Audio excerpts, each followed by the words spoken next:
The Tiger's Servants. A long time ago, in ancient China, there was a scholar named Ma Zheng who had a passion for traveling and admiring nature. One day, he found himself wandering through a picturesque mountain village. The beauty of the landscape captivated him so much that he lost track of time. As the sun dipped below the horizon, he realized he was too deep in the forest to find his way out before nightfall. Just then, a sudden urgent shout startled him. Looking up, he saw a hunter perched in a treehouse, frantically waving at him. Ma Zheng followed the hunter's gaze and, to his horror, noticed a hidden trap just a few steps ahead.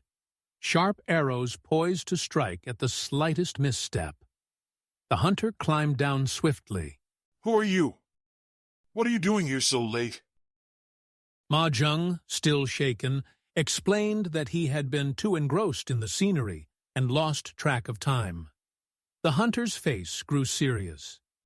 This forest is home to a ferocious tiger. It's too dangerous to travel alone at night. Stay here with me. Ma Zheng, now frightened, gratefully accepted the offer. With the hunter's help, he climbed up into the treehouse, where they settled in for the night. At midnight, Ma Zheng was shaken awake by the hunter. Listen, the hunter whispered. A murmur of voices drifted through the trees. Ma Zheng peered down and saw a large crowd approaching under the moonlight, men and women, young and old, their faces pale and eerie. There were dozens of them. As the group reached the clearing near the treehouse, one of them suddenly stopped and pointed at the hidden trap. His voice rose in anger. Who dares set a trap here? Are they trying to harm our king? This is outrageous. Two others rushed forward, quickly dismantling the mechanism, ensuring the path was clear. Then, with hushed voices, they urged the group forward and disappeared into the darkness. Ma Zheng turned to the hunter in shock. Who are they? The hunter's face was grim. They are called Chang, a type of ghost. They were once people eaten by the tiger. Instead of seeking revenge, they have become its loyal servants, clearing paths for the beast and even luring unsuspecting victims into its jaws. Ma Zheng's heart pounded. When they spoke of their king, they meant the tiger? It must be on its way. You must reset the trap quickly. Without hesitation, the hunter leaped down, expertly rearming the deadly mechanism. No sooner had he climbed back up than a deep, menacing growl rumbled through the darkness. A massive silhouette emerged from the trees. Under the pale moonlight, Ma Zheng saw it clearly. Powerful muscles rippling beneath striped fur, eyes glowing like embers, its breath thick with the stench of blood. Step by step, the tiger approached. The air grew heavy with fear. Ma Zheng felt his legs go weak and nearly slipped from the platform, but the hunter grabbed his arm just in time. Then snap! The tiger triggered the trap. A volley of sharpened spears shot forward with deadly precision.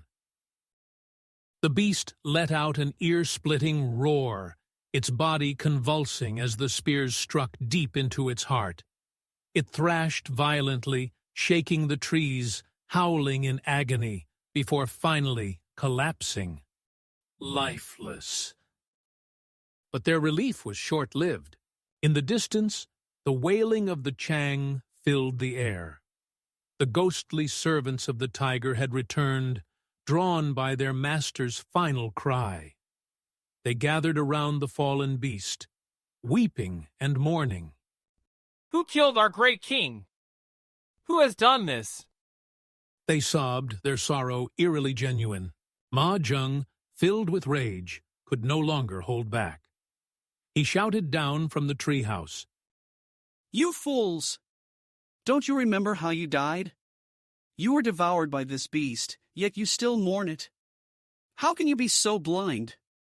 The Chang did not respond. They merely continued their mournful cries, clutching the lifeless body of the beast that had once terrorized them.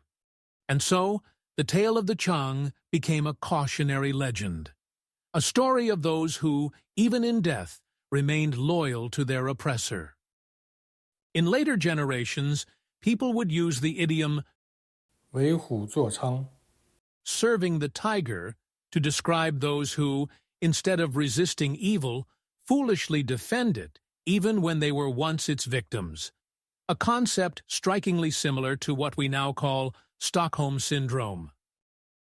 Even today, when we see victims standing by their abusers, or people blindly defending those who have harmed them, we remember this ancient tale of ghosts who wept for the beast that devoured them.